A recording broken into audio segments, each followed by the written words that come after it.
Hi, my name is Brianna Rodriguez. I'm in business 346. In 2006, a group of friends started a dance rock band in Portland, Oregon. 7 years ago, Simon Tam, whom was the founder of the group, decided he wanted to name and trademark his band, which would be called The Slants. This, however, led to a 7-year free speech court battle that eventually brought him before the Supreme Court. A trademark is a word, phrase, symbol, and/or design that identifies and distinguishes the source of the goods of one party from those of others. A service mark is a word, phrase, symbol, and/or design that identifies and distinguishes the source of a service rather than goods. Some examples include brand names, slogans, and logos. The term trademark is often used in a general sense to refer to both trademarks and service marks.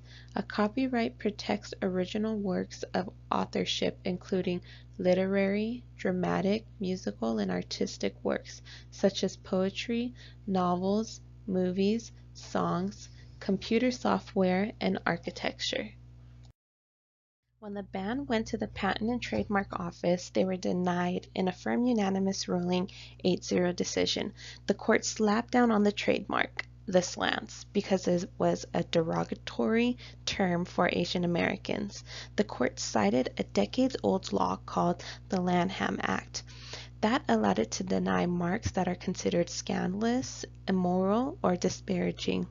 The name, the slants, implicated political correctness and federal law, which is that speech should be silenced for the greater good if there is a chance that someone somewhere might be offended by it.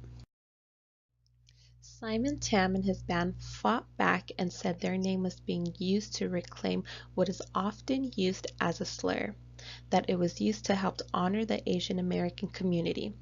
Simon Tam referred to a time when he was younger.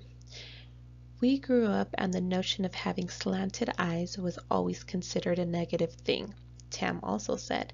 Kids would pull their eyes back in a slant-eyed gesture to make fun of us. I wanted to change it to something that was powerful, something that was considered beautiful, or a point of pride instead. Tam and the rest of his band fought for not only social justice, but fought for their community and wanting to be an advocate to stand up and give a voice to a community that he believed always went unnoticed. The First Amendment to the Constitution states religions and expression.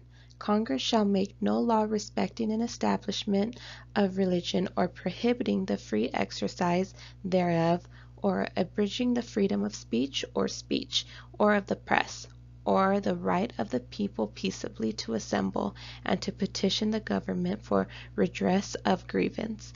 The Lanham Act, which was an act that was used against the slants, states that they could deny any marks there should be considered disparaging. Simon Tam disproved that by getting his community involved and Asian American press to write letters stating that they were not offended by their band's name and that they have the love and support from their community.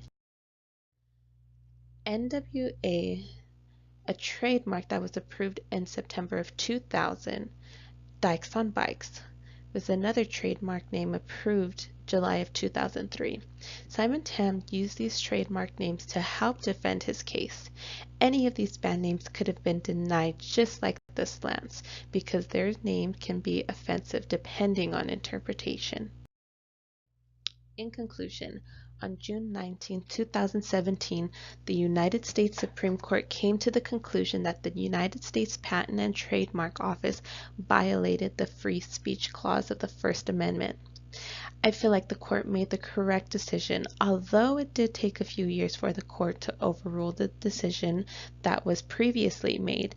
It was satisfying to see that the justice was finally made and that the Constitution of the United States assisted in reminding us of the freedoms this great country stands for. Here is a video reference from YouTube. If you guys want additional information on the case, you can view that here. Attached are my references on the case.